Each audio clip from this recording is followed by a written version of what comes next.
badi'us samawati wal ard. Allah Subhanahu wa taala badi'.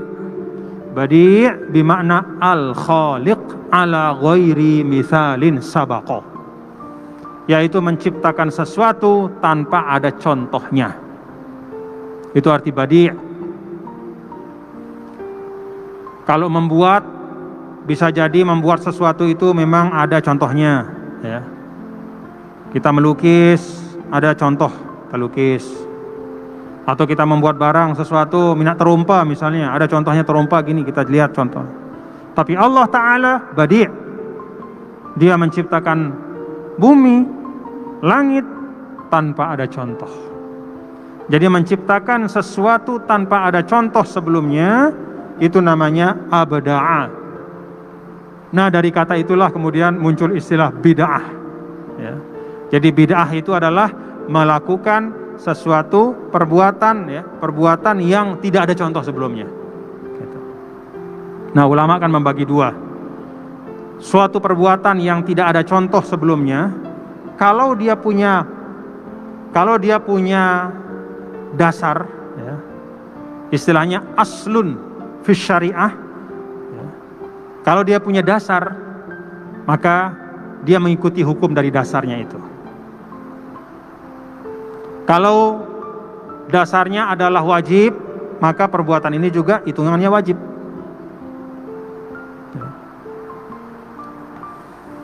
Kalau dia sunnah, maka perbuatan ini juga hitungannya sunnah. Contoh,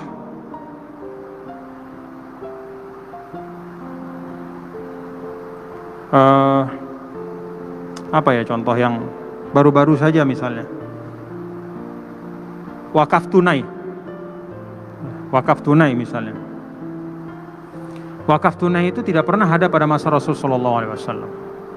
Yang namanya wakaf pada masa Rasulullah SAW itu adalah benda mati, ya, aset tetap, ya, misalnya tanah untuk masjid, ya, buat masjid itu wakaf. Tapi kemudian para ulama berijtihad, ada istilah sekarang yang namanya wakaf tunai. Kalau dari sisi perbuatan ini belum ada pada masa Rasul, tidak ada pada masa sahabat, bisa disebut bid'ah. Tapi ulama mengatakan bahwa boleh dia mengikuti hukum asalnya. Jadi selama ada asal atau ada cantolannya,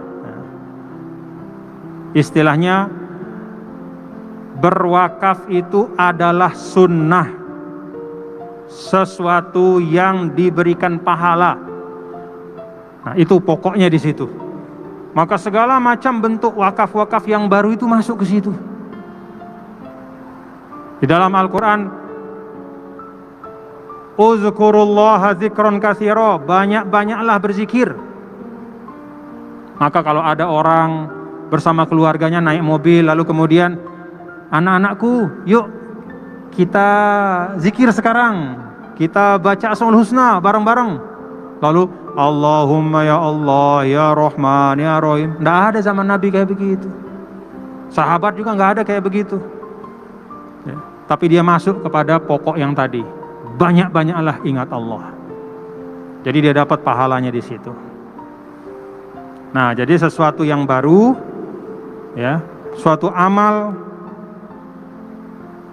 yang tidak ada pada masa Rasul Shallallahu Alaihi Wasallam ataupun masa sahabat, dia dihukumkan sesuai dengan asal dari perbuatan itu.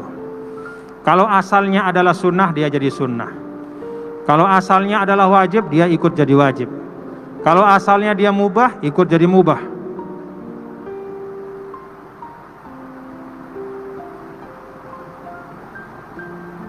Apa makanan yang di Lombok tidak ada pada masa Rasul?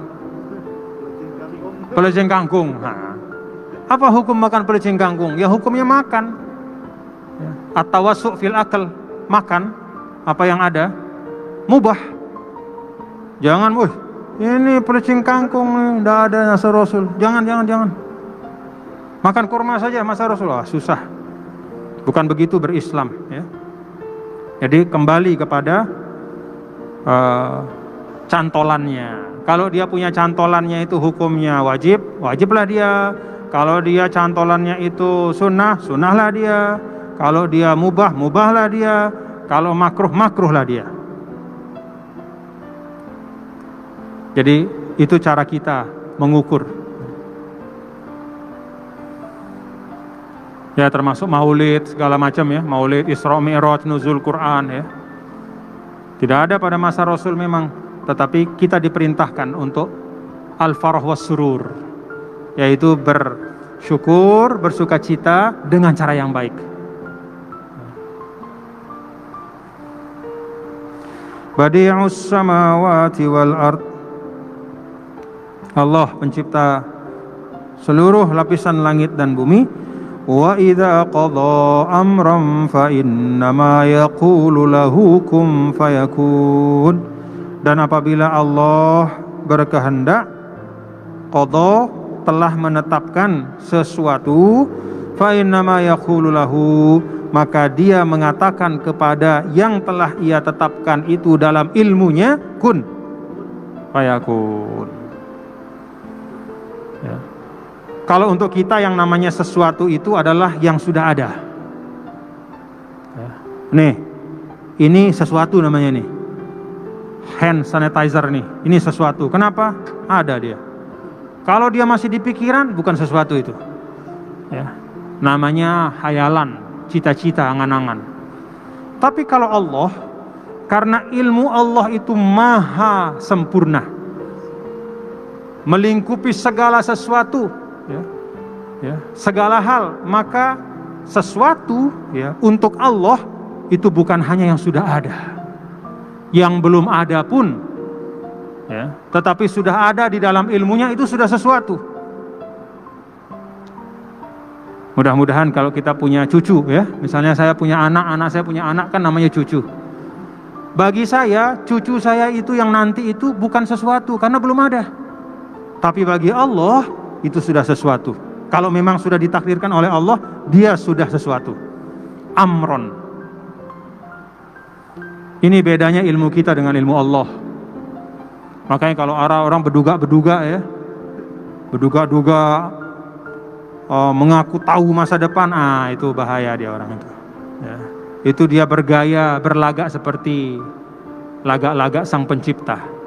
Ya. Namanya manusia, sesuatu, ilmu, sesuatu yang ada itu yang sudah jelas. Nah, di sini disebutkan idza qada amron, kalau Allah sudah menetapkan sesuatu, artinya sesuatu itu sudah ada dalam ilmunya walaupun belum wujud. Ya. Innama yaqulu lahu kun fayakun. Maka dengan kunnya jadilah dia. Ada beberapa hal yang kita dapat ambil di sini kata para ulama ya, tentang kun fayakun. Pertama, kalau kita baca ayat-ayat tentang penciptaan bumi dan segala isinya, peristiwa-peristiwa yang ada, Allah selalu menggunakan fi'il madhi yang menunjukkan telah. Allahul ladzi khalaqas sama, Allah yang telah menciptakan, wa qaddara aqwataha, telah mentakdirkan, telah. Jadi selalu merujuk kepada telah. Maka dalam ayat ini Allah sampaikan ada fi'il amr, ada fi'il mudhari'. Fi'il amr itu menunjuk kepada yang akan datang, fi'il mudhari' itu menunjuk kepada proses yang sedang berjalan. Kata para ulama, kun fayakun ini dijelaskan oleh Allah untuk menegaskan bahwa kuasa Allah itu tidak hanya menyangkut masa lalu, tetapi juga masa sekarang dan masa yang akan datang.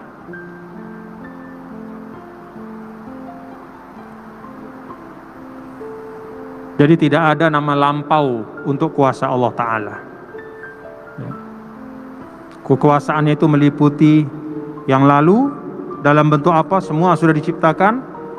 Kemudian masa sekarang, karena kita saksikan terus-menerus ada penciptaan di dunia ini, dan masa yang akan datang sesuai dengan takdir Allah Subhanahu wa Ta'ala.